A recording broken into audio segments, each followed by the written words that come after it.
I think we all need to talk as a family for a little bit.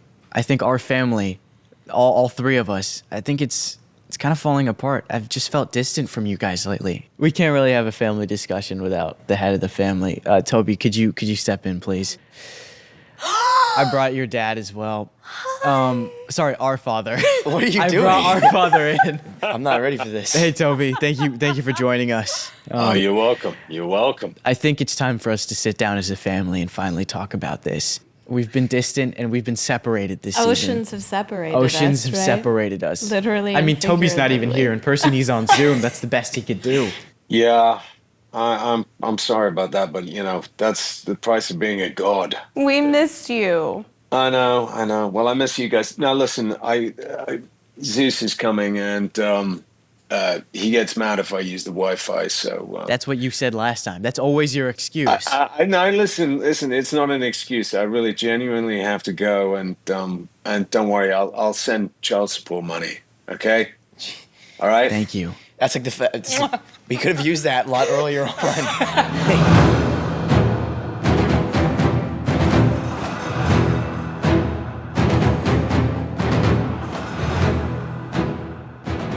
207. We made it, one episode away. I'm so glad to have Sally Jackson, the incredible Virginia Kull, back on the show. It always feels weird doing an episode without her. And I'm very glad to have her on today. I want to take a second and talk about the moms. The show doesn't really work without any of the moms. No one knows Walker, Leah, or I on the show without our moms. Anybody that we talk to on set, if they're not there, it's always, oh, how's your mom? Where is she? Is she doing well? I hope she's coming soon. Tell them I say hi, I love them. And it's for good reason. It's because they sacrifice so much for us. I mean, my mom's sitting on the other side of this monitor watching me. And the fact that she's even here when she could have just sent me off to set is indicative of all of the work that the moms put into this show. I mean, the dads help a little bit too, but the moms have sacrificed so much for us. I've said this before, and I'll say it again, but I could work for the rest of my life to pay my mom back, and it wouldn't be enough. So thank you. I dedicate this episode to all the moms, to Heather Scobell, to Leah Jeffries, Tanaz Goodjohn, Nicole Bushnell, Fiona Smart, and the one and only Preeti Simhatri. Thank you, Uma. I love you so much. Tyson? What's wrong? Are you okay? I'm fine. Great. Did you get my letter? Yes, I did. Did something happen at camp? No. Camp's great. Really great. Really. No, I was just wondering, could you get us a ride A ride? to camp? Tyson, give me the phone. Dude, give me the phone. Aren't you at camp? Tyson, give me the phone. Hi, Sally. What Tyson meant to say is that... Grover, what are you doing there? I thought you were somewhere on the other side of the world. Oh, I was, but I came back. You see, we were on a field trip, but a bunch of us lost track of time and missed the bus back. So we were just wondering if Grover, you could... I've been mother to a demigod for 13 years and to a cyclops for 1. Just tell me what's really going on. I'd like to welcome our first guest today, Sally Jackson. Virginia, thank you for being here. Thank you for flying all the way in. I flew all the way literally in. just for this. Literally just for this. Thank you. Let's talk about episode 207. Yes. This is Sally's return from episode 201. We Sally's always start return. with Sally. I think, correct me if I'm wrong, but I believe I have been first up for each season. Season 1, season 2, season 3, I've been there on the first day. Yeah.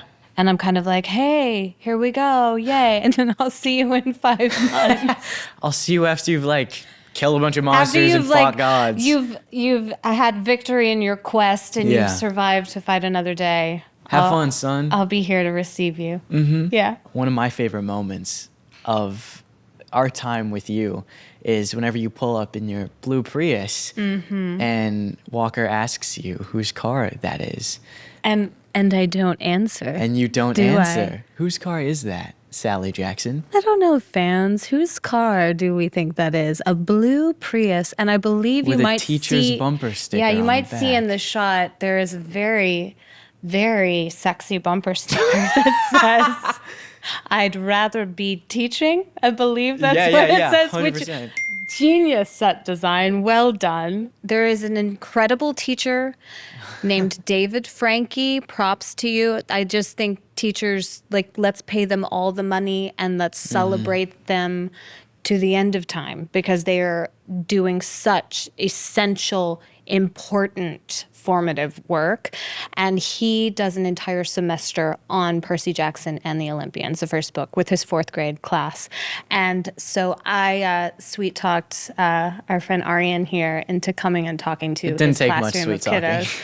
It was a surreal experience. It was really fun. Well, that's the age I was when I read Percy Jackson. It is interesting, though, to think about, like, when you read the book, there were no people yet, right? yeah. Had the movies come out at that point? Because when you go to Yeah. it with just your Yeah. imagination, you get to decide what Percy looks like, what Annabeth looks like, how they sound, how they speak. But then when we've got this TV show or these movies out in the world, and then people are absorbing that as well and consuming that as well, then I wonder what the experience is for our first-time book readers who are already familiar with our show. When they read Grover, do they hear it in your voice? Do they see Aryan Simhadri? Like, do it's they weird to see me think do about. it? And it makes me feel an insane amount of responsibility. Yeah. I think it's very sobering to think that my face pops into people's heads when they read Sally Jackson, because the truth of the matter is Sally Jackson is kind of every mother on the planet. Yeah. Well, Yeah. I talked to Rick about this. I got to talk to Rick for like an hour, which was insane. Yeah. But I actually did get to talk to him about this very thing. Working with the cast has been one of the highlights of my life. I mean, I say that in absolute sincerity. It's been so incredible to see the cast of the TV show become the characters and elevate the characters and sort of make them your own, to the point that, as I think I've shared with you before, I mean, now when I'm writing these new Percy books that were only written because of the show, I can't help but imagine you guys in the roles. And Grover is now you. And that makes it better. I mean, to me, when I'm writing Grover now, he is a lot more three-dimensional, and his character makes a lot more sense to me. And when I'm writing Percy, I hear Walker in my head. And that's not a bad thing, you know, because Walker is so Percy-like in real life. He's got that punchy sense of humor. And, you know, and Leah is Annabeth, and I could just go on and on. You know, you all have added so much to my understanding of Percy's world that's been a huge honor, just to kind of see it go from that little story and kind of to hand it over to like this whole team of creators and talent and say, here, you know, make this world yours. And boy, had you ever. I did want to ask you about, I had the pleasure of meeting your kids. They're like the coolest kids in the world, by the way. I know you think it's because I haven't spent enough time with them. And, you know, They are the coolest kids in the world, and they're typical children. they're so, a handful, yeah. What do you bring for, I mean, I know Willie and Lloyd aren't exactly Percy and Tyson's age. Right. But how does having these two incredible kids inform your performance as a real mother, having these two less so incredible kids? Everything in an actor's life cannot help but inform their performance as the character. I spent a lot of my career playing mothers before I was a mother myself.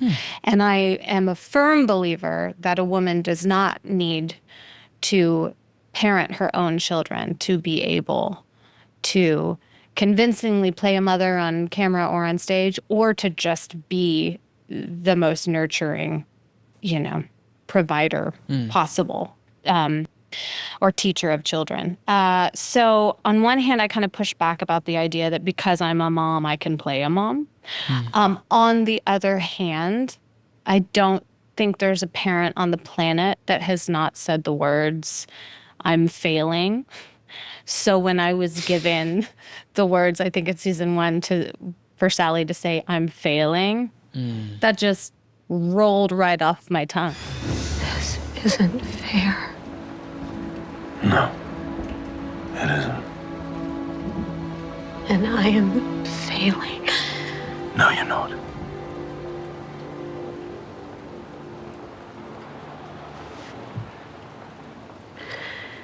I'm going to take him to camp. Walker and I were just talking about this before you got here, but you're like all of our collective mothers. Like to our character, but also just to us in general. You're like my real mom, and I see you that way. Obviously, Mom, I know you're watching. I love you very much. But I love you too. You're amazing. She's amazing, you guys. Aryan's mom is amazing. she's pretty cool. You just are a mother figure to all of us, and It's my pleasure.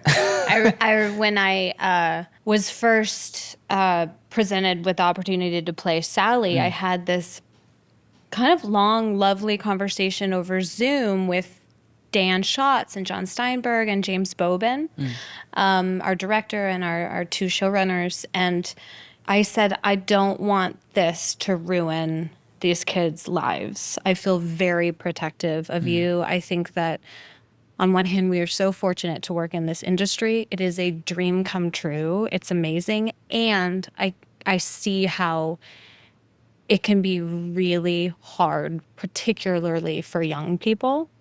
And I said, I don't want to be a part of something that's going to chew these kids up. And Dan said, I'm so glad you said that, because everyone we're bringing on the team, we need all of us to understand that we're all, in a way, like signing up to help raise these kids.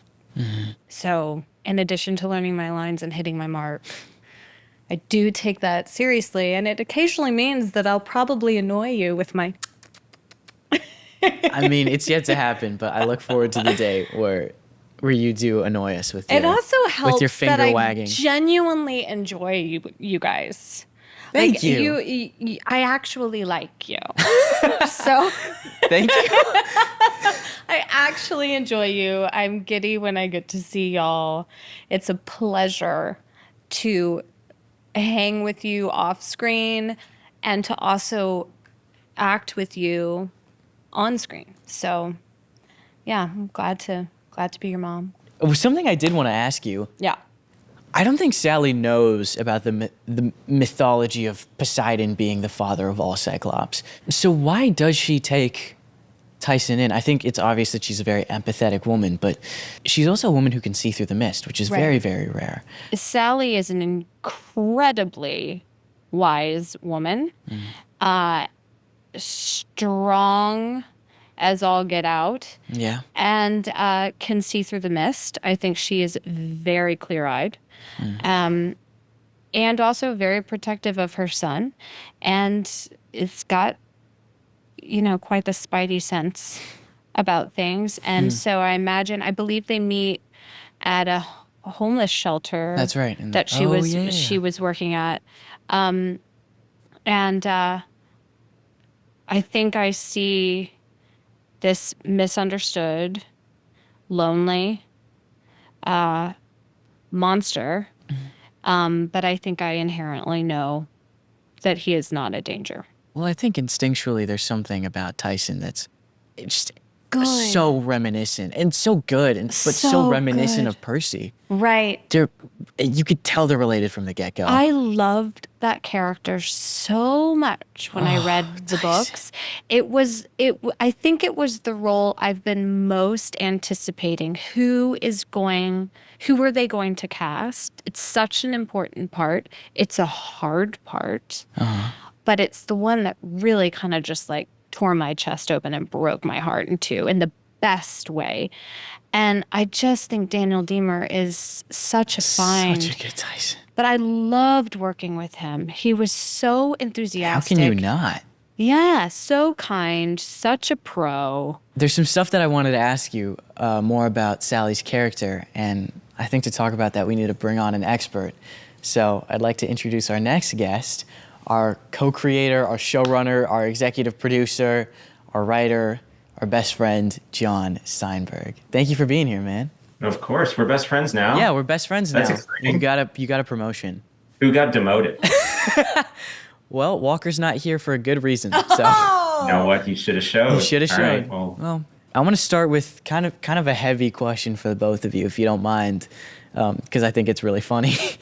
Jon, I know that you and Dan talked a lot about when you were first making the show, what the emotional kind of DNA or linchpin was going to be for the show, because in season 1, it needs a driving factor other than the bolt, because frankly, Percy doesn't necessarily really care about that. You know what I mean? It's like, yeah, he's on this quest to get the bolt, but he needs to have ulterior motives. And all of that stems from Sally Jackson. And I don't think it's an exaggeration to say that she is the emotional DNA of this season. And even the show. And I think that maintains well into season 2.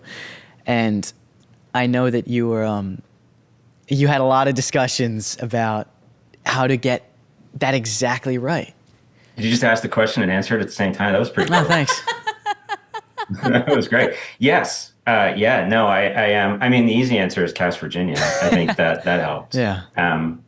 I think, I think anytime you have a reluctant hero who's going on a journey, I think in a book, you might give him a minute. I think in a show, you got to care fast.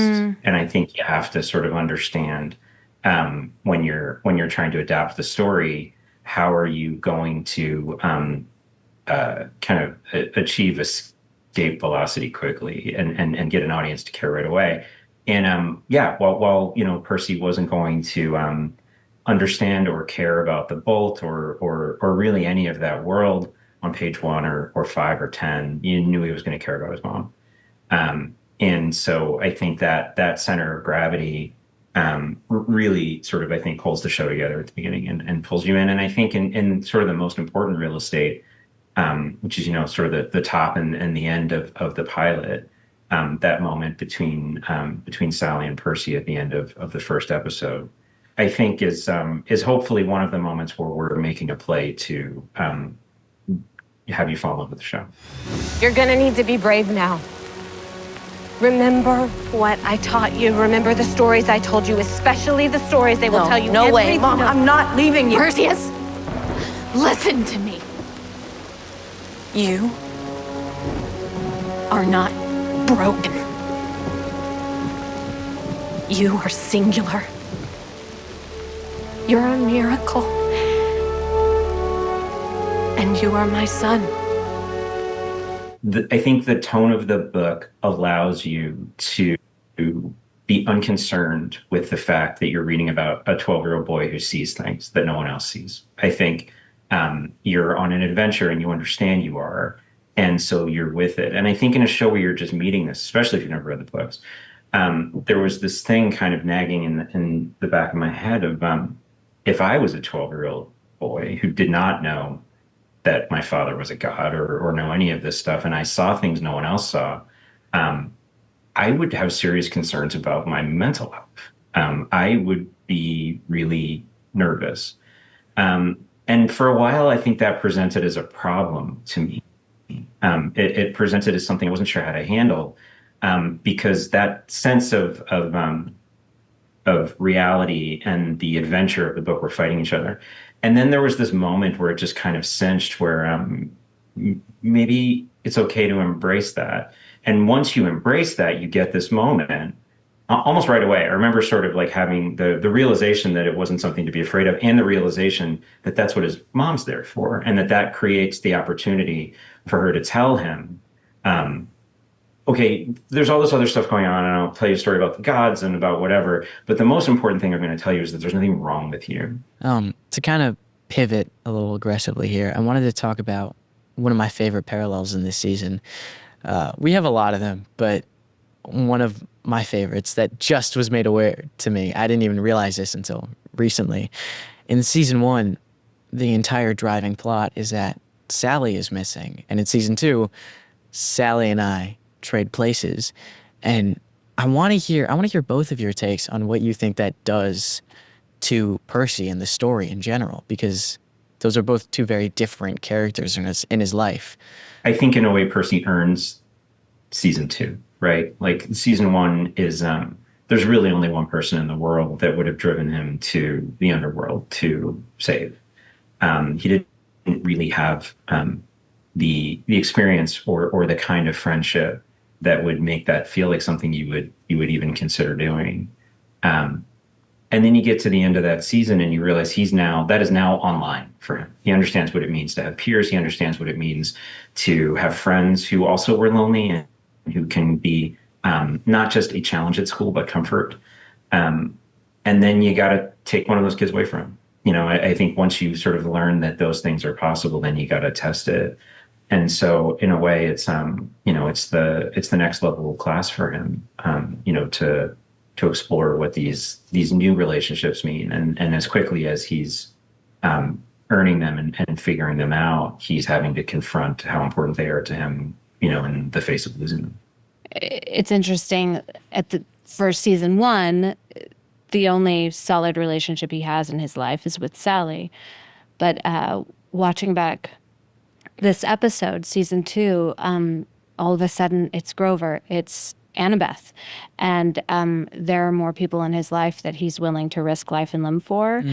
And I think it's amazing how additive it is, how expansive it is, watching his capacity to love and the people in his life, those people growing, is really beautiful. It's, when you're heartbroken to say goodbye to someone, it's, on one hand, I don't want to feel that pain, but also how lucky am I that I love someone that much that it hurts when you say goodbye.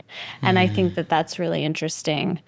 Like, I don't want to go fight the dragons. I don't want to go fight the monsters, but I'm lucky enough to have these extraordinary people in my life that I love, so I'm going to do it. And it's every season, there's just going to be more and more. The scene he has with Clarisse, where they're talking about her prophecy, it's beautiful. You shall sail the iron ship with warriors of bone. You shall find what you seek and make it your own, but despair for your life entombed within stone and fail without friends. To fly home alone.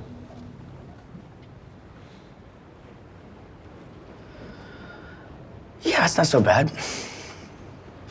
The work that she is doing in the season, you are good, Jon.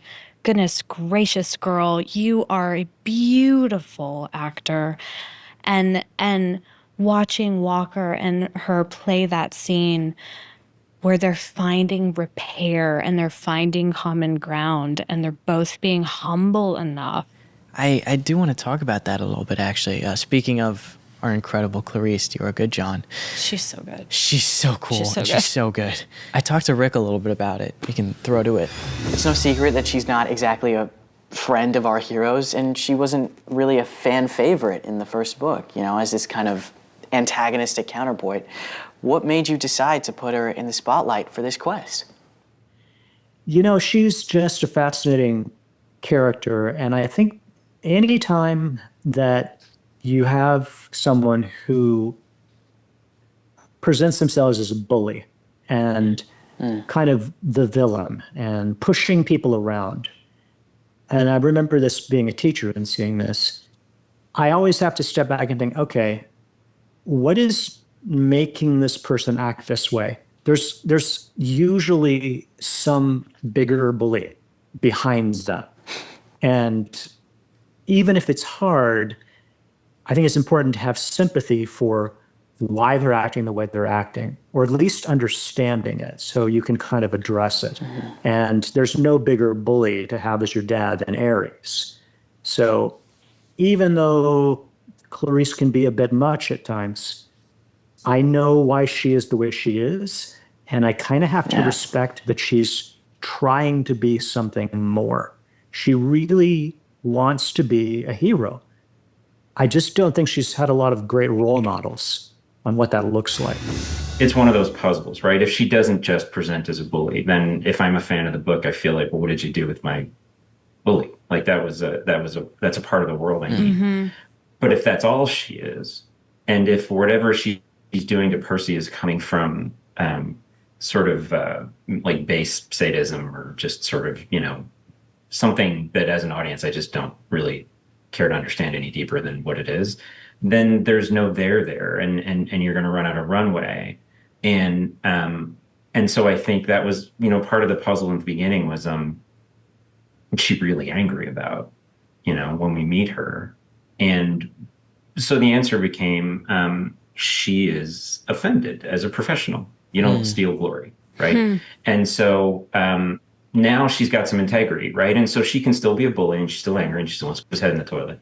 Does watching Walker and Leah and Charlie and Daniel and Dior and me and all these people, does that change the way that you write these characters? Yeah, I think if it doesn't, you're not doing it right. It is a partnership. It has to be. I mean, you're creating a person, and there are two of you. And so somehow the shaping of this new person you're creating is going to have parts of both.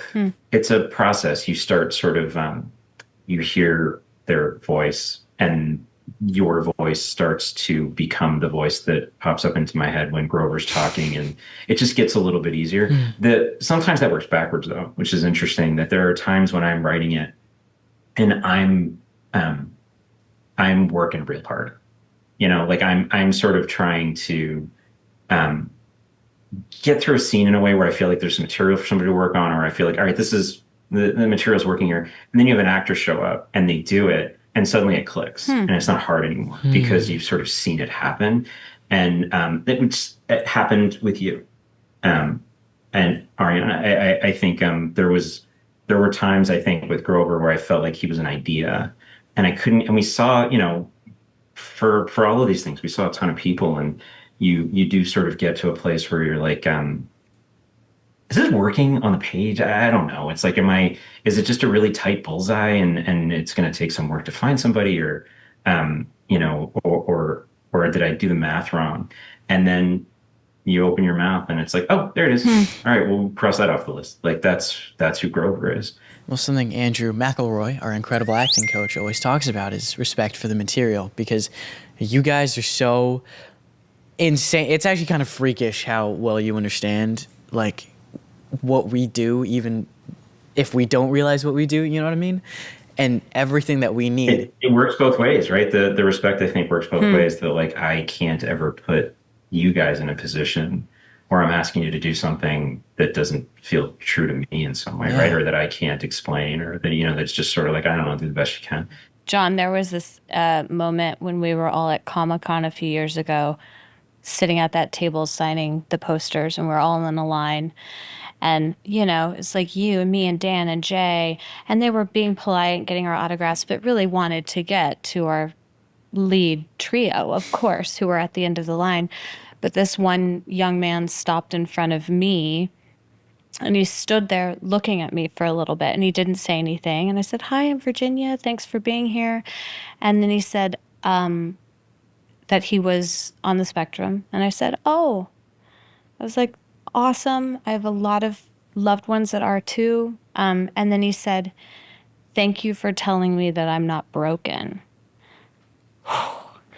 And it was so strange because I was there as Virginia and the actor, and you were you were 3 seats down from me, and the actor in me wanted to say, "Oh, Jon Steinberg is our amazing writer, and he wrote those words, and I'm so lucky that I got to say that, and I'm so happy that it was so meaningful for you." But it was such a strange feeling I felt guilty taking credit because they weren't my words, but it was my voice and my face that said them on that screen that meant something to that young man. And so I just said, "It's true. You're not broken." And he moved on and continued autographing. But it's actors are so important to the process, but we are a very, very, very small piece of what makes this work so beautifully. And it's strange to kind of be the face of it. Even more so for you and Leah and Walker, and to not want to take credit for, but just be grateful for being part of it. But Jon, thank you for your words. Thank you, Rick, for your words. I can make the widgets, but you gotta sell. Dude, thank you so much for being here with us. Thank you for taking the time Yeah, of out course. to call in. And I'm looking forward to seeing you in person very soon. Thank you so much, man. And Virginia, if you don't mind, I have a little surprise for you, so stick around for a little bit. Okay. We have a little surprise guest for everyone today. I didn't think there would be anyone better to talk about how important the role of the mother is than my own mom.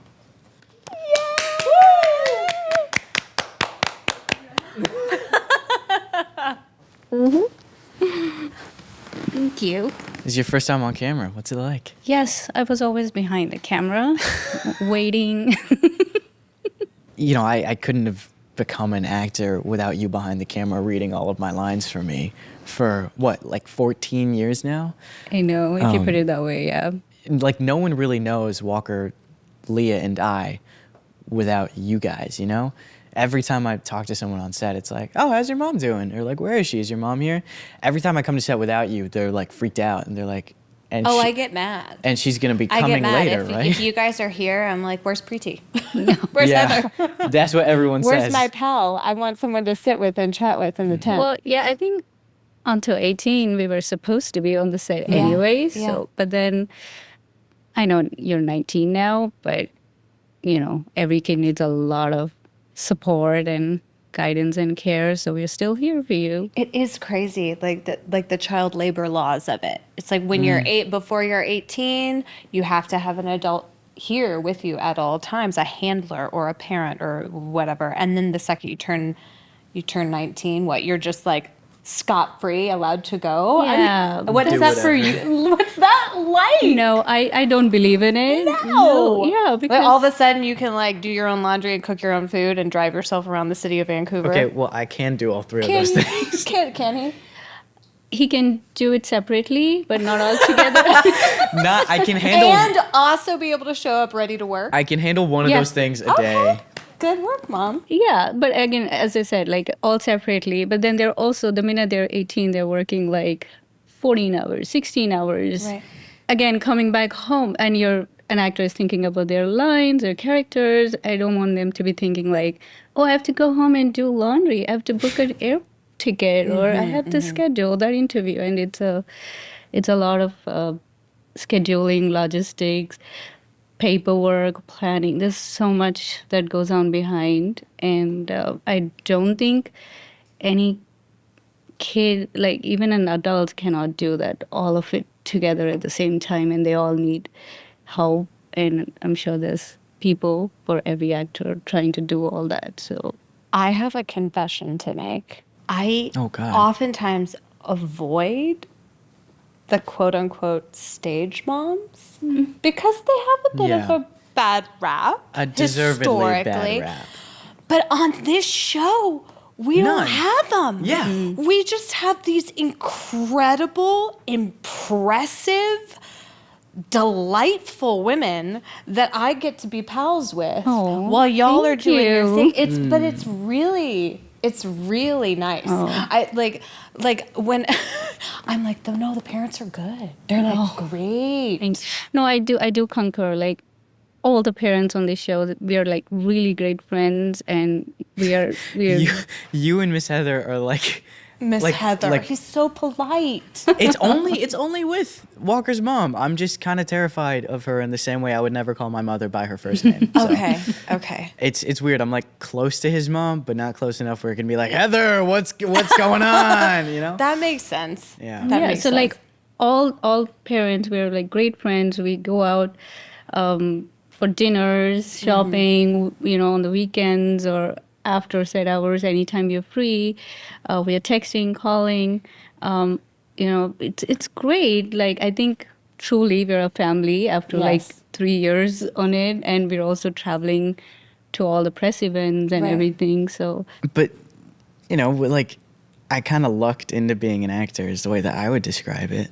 What was your reaction to that? What made you be like, oh, okay, let's do this? well, I think it was more you than me, because yes, you were a very energetic kid, and we we went out for auditions and commercials and everything. But I honestly thought one day you would just get up and say, oh my God, this is too much. I'm missing my friends' birthday parties and everything. I don't want to do it. And I'm like, that's fine, we'll see how far it goes. And I didn't want to say no by myself. I was waiting for you for to me say to wear no. myself.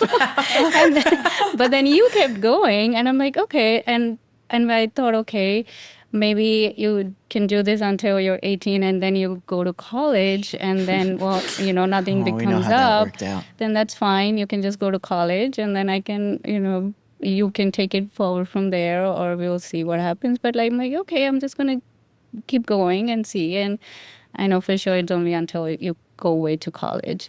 But I think when you were in 11th grade, that we got this. Thank you, Amma, for raising me as such. I'm so happy and proud of you and all the other kids on the set too. I hate it when you compliment me.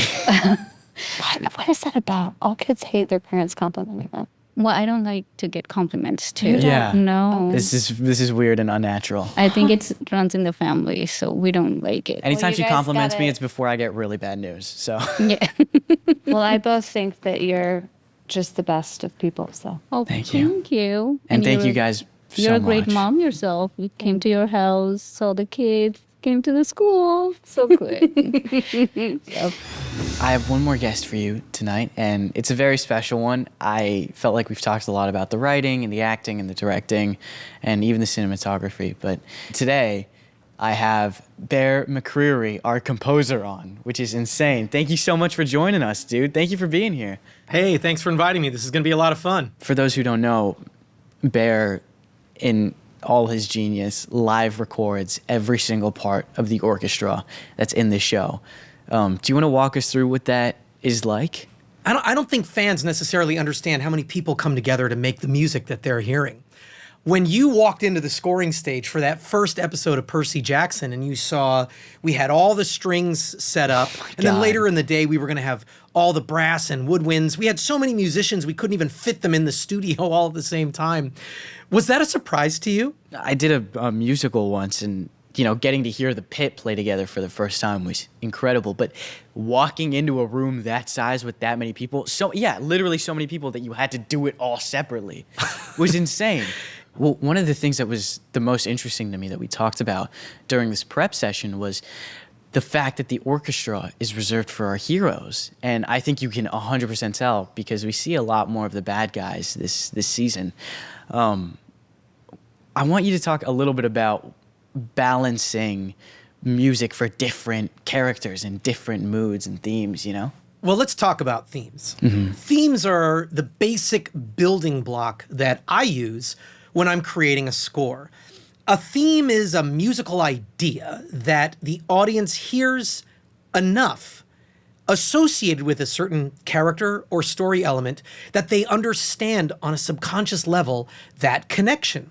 So we have themes for our primary characters. There's a theme for Percy and Grover and Annabeth.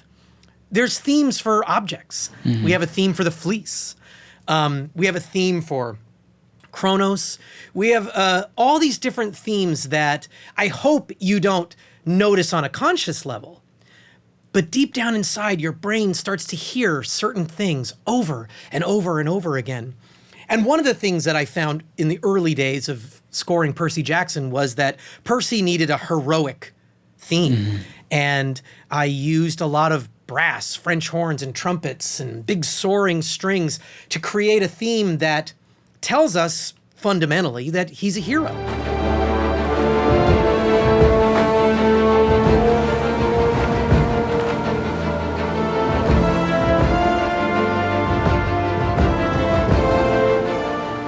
Grover's theme uses woodwinds. It's more comedic, but it has potential to grow, and it has mysterious elements and heroic elements.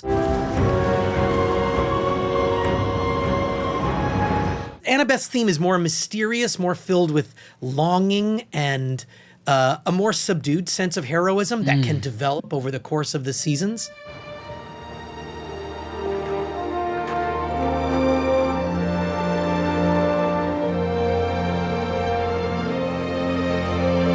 But you'll notice that like all our primary themes are orchestral. Yeah.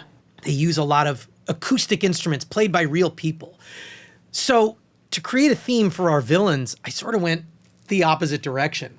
And I think that's what you're hearing in season 2. You're hearing a much more alien, dark, bizarre sound, particularly for Kronos, which I'm using synthesizers. I'm using keyboards and other non-acoustic elements, which create this contrast between our villains and our heroes.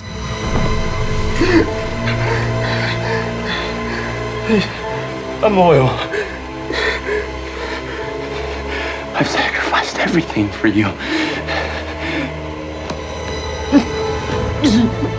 Then prove it. While we're on the topic of themes, I know something that you wanted to talk about is how themes evolve. Well, let's look at episode 207, right? I mean, right where we are in the story, you can see how Percy has evolved. He's gone through a lot of sort of heavy, dark experiences in season 2. He's been questioning whether he even has the capability to be the hero that we want him to be. And like in his Luke fight in 207 is one of my favorite examples where it starts off very heroic, but as the action and intensity build, his theme is sort of broken into these smaller and smaller fragments until finally he barely escapes, right? And then he sort of loses. And even in those moments, you can hear his theme just like the character struggling to keep up, these broken fragments of his theme. So having that simple thematic structure, bum, bum, bum, bum, bum, every time the audience hears that, their brain sort of connects it with all the other times they've heard it. And I think that's one of the useful things that a theme can do.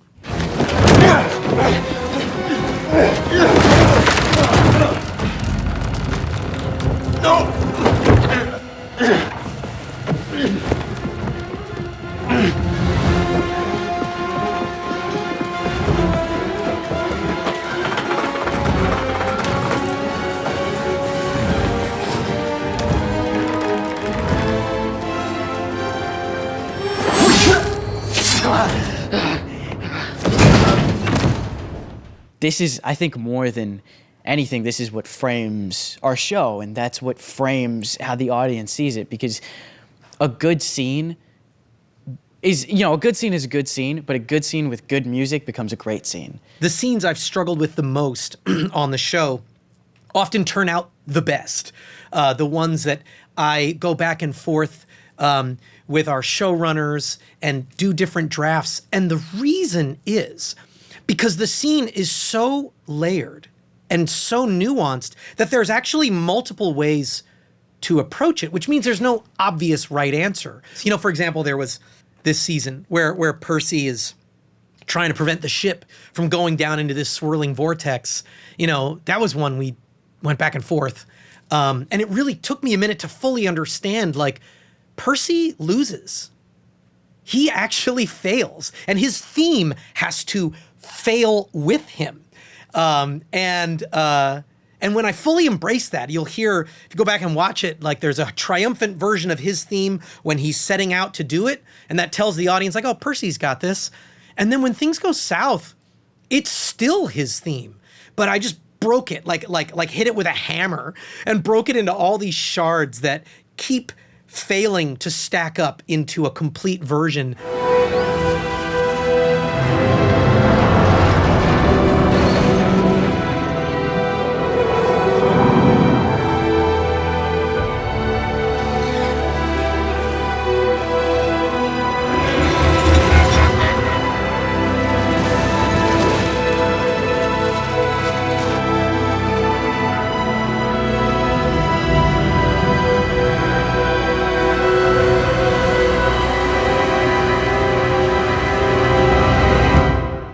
It took us 4 or 5 versions to bounce that back and forth, but I'm so proud of it now. It's like one of my favorite scenes in the season. Dude, I love talking about this stuff with you. Thank you so much for taking the time out. Well, we're a good team, man. What can I say? Rock and roll. We're a good team. Rock and roll. Watch and listen to the Percy Jackson and the Olympians official podcast, available on Disney+ and wherever you get your podcasts.